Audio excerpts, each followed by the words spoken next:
From 2019 floods to 2024 Wayanad landslides, analyzing the frequent occurrence of deadly disasters in Kerala. Kerala, a state known for its natural beauty, has been facing a series of devastating disasters in recent years.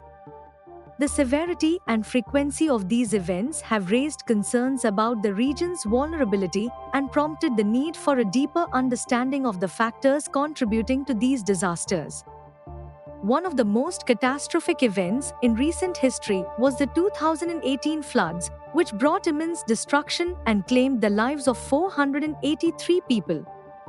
This calamity was followed by a landslide in Puthumla, Wayanad in 2019, causing the loss of 17 lives. The year 2021 witnessed heavy rains and landslides leading to 53 fatalities, while 2022 saw further landslides and floods, resulting in 18 deaths and extensive property damage.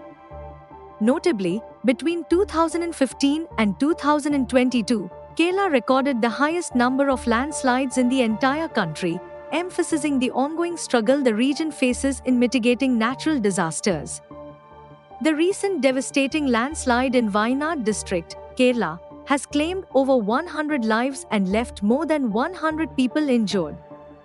As rescue operations continue, the death toll is anticipated to rise as more bodies are recovered from the debris. But what were the factors that led to this catastrophic disaster in Kerala?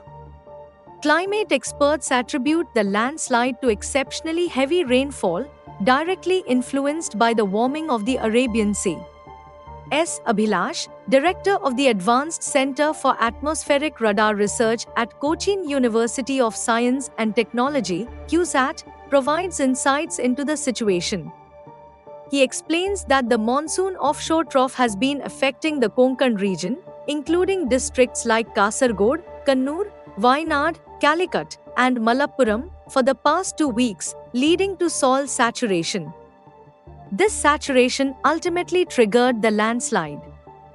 The situation further deteriorated when a deep mesoscale cloud system formed off the Arabian Sea coast, resulting in severe rainfall in Wayanad, Calicut, Malappuram, and Kannur. Abhilash states the clouds were very deep, similar to those observed during the 2019 Kerala floods. Additionally, climate scientists have noticed a trend of very deep cloud systems developing over the southeast Arabian Sea, sometimes encroaching into the land, as witnessed in 2019. The warming of the southeast Arabian Sea has caused atmospheric instability in Kerala and the surrounding regions. Due to climate change, the rain-bearing belt with deep clouds is expanding southward, resulting in exceptionally heavy rainfall. The frequency and intensity of these disasters highlight Kerala's vulnerability. The 2018 floods, the worst seen in the state in a century, incurred significant human casualties and infrastructure damage. Subsequently, the landslide in Puthumla, Wayanad, claimed several lives in 2019, further emphasizing the region's susceptibility to natural disasters. In 2021, heavy rains and landslides resulted in the loss of numerous lives, while 2022 witnessed additional landslides and floods, causing further fatalities and widespread destruction. These events underscore the urgent need for effective disaster management strategies in Kerala. In response to the current disaster, extensive rescue efforts have been initiated. The relocation of affected individuals to relief camps in Wayanad has facilitated the provision of essential support to those in need. 5 ministers have been assigned to oversee the relief and rescue operations, ensuring the affected residents receive prompt assistance. Recognizing the gravity of the situation, the Kerala government has declared a 2-day state mourning, with official observance on July 30th and 31st.